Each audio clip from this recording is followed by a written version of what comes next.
যদি নোহোৱা হ'লে বা এৰেষ্ট কৰা বুলি যিটো ওলালে ৰাতিপুৱাৰ পৰা সেইটো নোহোৱা হ'লে চাগে নহ'লেচোন গোটেই ঘটনাটো আৰক্ষীয়েও নজনালে নেকি তেওঁলোকৰ প্ৰশাসনে অলপ লেপছ কৰিছে বুলি ভাবে নেকি আপুনি নহয় তেখেতসকল আৰক্ষীয়ে ট্ৰিটমেণ্ট কাৰণে আপোনালোকক লৈ যাম বুলি লৈ গৈছে আৰু কোৱা হৈছে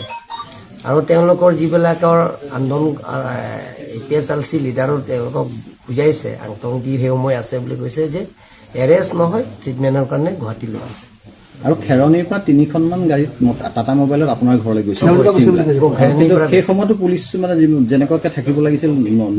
পৰ্যাপ্ত নাথাকাৰ কাৰণে হ'ল বুলি ভাবিছো গোটেই কথাটো গতিকে এইটো মই ক'ব নোৱাৰো মই ঠাইত নাই গতিকে এতিয়াতো যি ঘটনা হৈছে গতিকে মই ৰাইজক অনুৰোধ কৰিব বিচাৰি যাতে এনেকুৱা ঘটনা খেৰণিটো অলপ উত্তেজনা আছে অলপ সকলোৱে দল সংগঠন মই অনুৰোধ কৰিছো কাৰ্বি আংলং ৰাইজক অনুৰোধ কৰিছো বুদ্ধিজীৱীক অনুৰোধ কৰিছো যাতে কাৰ্বি আংলঙৰ এনেকুৱা ঘটনা যাতে নহয় তাকে শান্তি থাকক তাৰ কাৰণে মই সকলো ৰাইজক অনুৰোধ কৰিছো মানে প্ৰতিবাদকাৰী খেৰণিৰ পৰা গাড়ী লৈ গৈছে এইবিলাকৰ তেওঁলোকৰ PGR-VGRৰ যিটো সেই PGR-VGRৰ থকা বসবাস কৰা মানুহবিলাকক সুপ্ৰিম কোৰ্টৰ যিটো নেকি তাৰ অৰ্ডাৰ আছে সেইমতে তেওঁলোকে তাত এভিকশ্যন কৰিব লাগে বুলি কৈছে সেইমতে আমি কাৰ্বি আংলং অট'নমাছ কাউন্সিলৰ পৰা এটা সিদ্ধান্ত লৈছোঁ আৰু অল পলিটিকেল পাৰ্টি ৰাজনীতি দল সংগঠন তেখেতসকলৰ আলাপ আলোচনা কৰি আমি এভিকশ্যন কৰিম বুলি আমি সিদ্ধান্ত লৈছোঁ সিদ্ধান্ত মতে আমি PGR-VGRৰ মাটি বসবাস কৰা সকলৰ কাৰণে আমি যিবিলাকৰ কাউন্সিলৰ পৰা এপইণ্টমেণ্ট দিয়া চৰকাৰী গামবুঢ়া 11 জনৰ আমি লগে লগে তেওঁলোকৰ আমি চাকৰিৰ পৰা আমি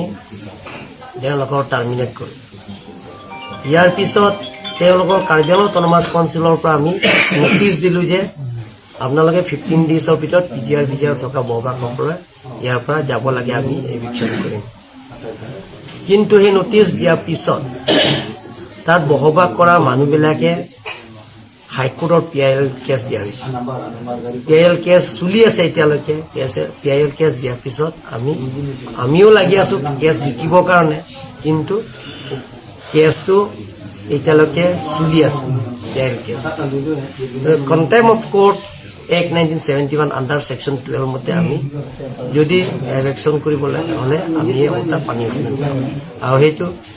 কোৰ্ট কেছ চলি থকা সময়তো এভিকশ্যনটো কৰিব নোৱাৰে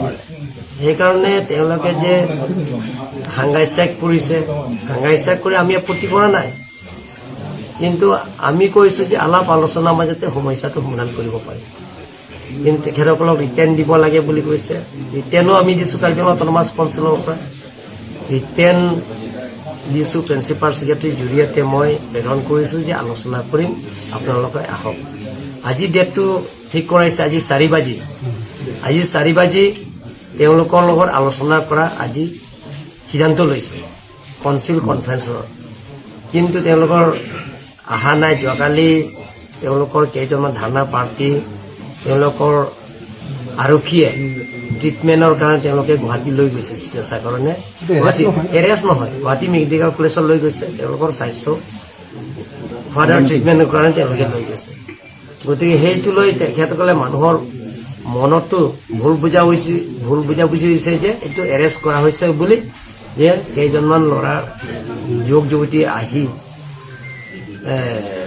তেওঁলোকে মূল ভংগকে তেওঁলোকে ঘৰটোকে টাৰ্গেট কৰিলে মইতো আজি এপিল কৰিছোঁ যে স্থায়ী শান্তি হওক আলাপ আলোচনাৰ মাজতে সমস্যাবিলাক সমাধান কৰিব পাৰিম সদায় মই কৈ থাকোঁ যিকোনো সমস্যা আমি আলাপ আলোচনাৰ মাজতে সমস্যাটো সমাধান কৰিম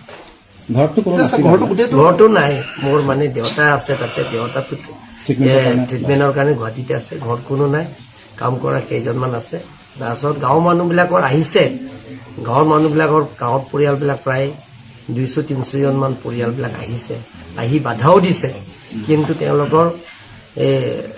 তাৰ পাথৰ লৈ আনিছে তাৰপিছত আকৌ পেট্ৰল লৈ আনিছে তাৰপিছত ঘৰটো জ্বলাই দিছে এটা ঘৰটো আছে নেকি দুটা ঘৰটো জ্বলাইছে যিবিলাকৰ ড্ৰাইভাৰ চিকিউৰিটি জেগা থকা ঘৰটো ককাৰ পৰা আহি আছোঁ যে আজি 4 বাজি আলোচনা কৰা কথা কাৰণে মই আজি আহি আছোঁ ইয়াত 4 বাজি আগতে মই পাইছো, কিন্তু ইয়াত ঘটনাটো ৰাস্তাতে মই শুনিছো। তাৰমানে